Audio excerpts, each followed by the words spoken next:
Bien, bonjour à toutes et à tous. Je vais vous raconter sans doute en une dizaine de minutes une historiette courte qui remonte au temps du Second Empire. Je l'ai dénommée Le Prince impérial et je vais improviser tout de suite ce récit. Vers la fin du XIXe siècle, il y avait quelque part en Angleterre, au bord de la mer, une vieille femme qui regardait la mer avec un souvenir douloureux dans l'âme. Il s'agissait de l'ancienne impératrice Eugénie, l'épouse de Napoléon III. Son âme était attachée à son fils, le prince impérial. Je rappelle que Napoléon III, ayant perdu la guerre de 1870, a été contraint de s'exiler avec sa femme et son jeune fils, le prince impérial, en Angleterre, en Grande-Bretagne, en Angleterre.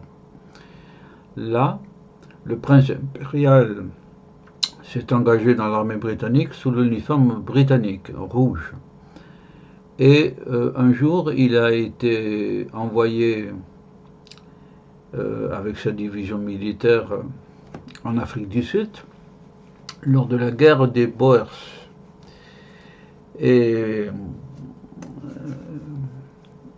un jour, une escouade comprenant le prince s'est aventurée dans des paysages de haute savane avec de hautes herbes sèches. Et à midi, voulant prendre le café, ils se sont arrêtés dans une clairière.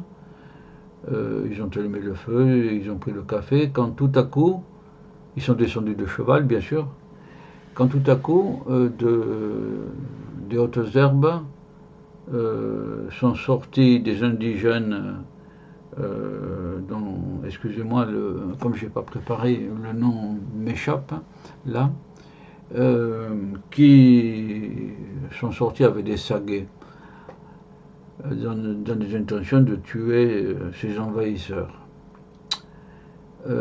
Inutile de dire que tous les officiers, tous les militaires ont bondi sur leur cheval, mais par malchance, une courroie du cheval du prince Napoléon a cassé et il est tombé sur le sol et les indigènes l'ont transpercé d'un grand nombre de coups de saguet.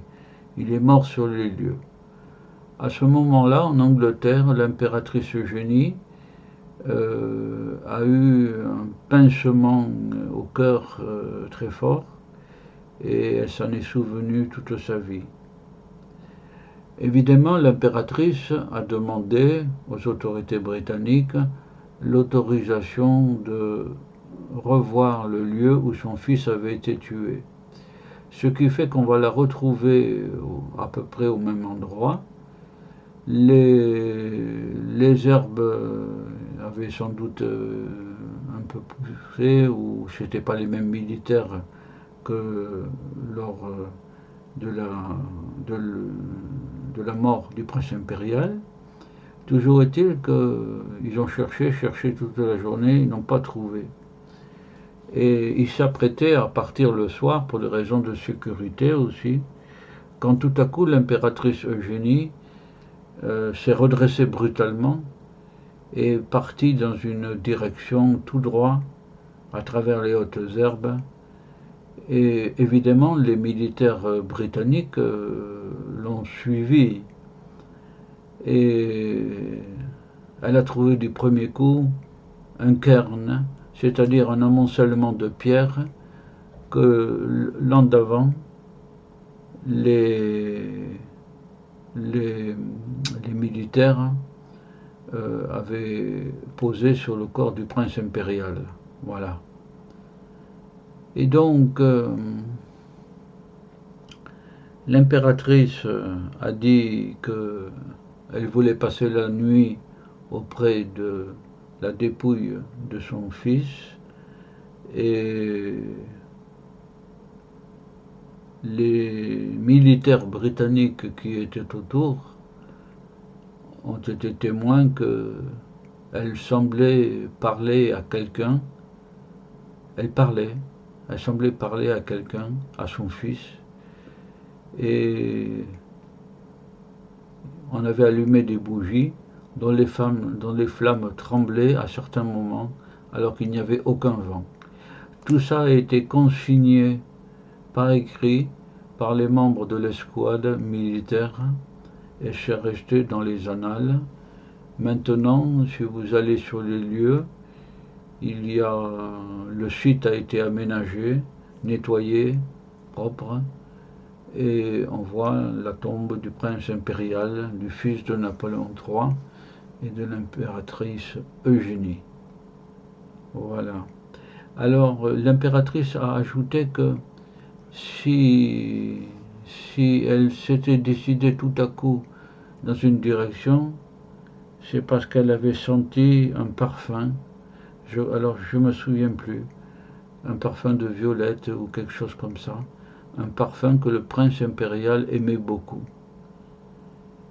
Et tout cela est bien mystérieux sur la correspondance entre des âmes chères, et c'est assez merveilleux.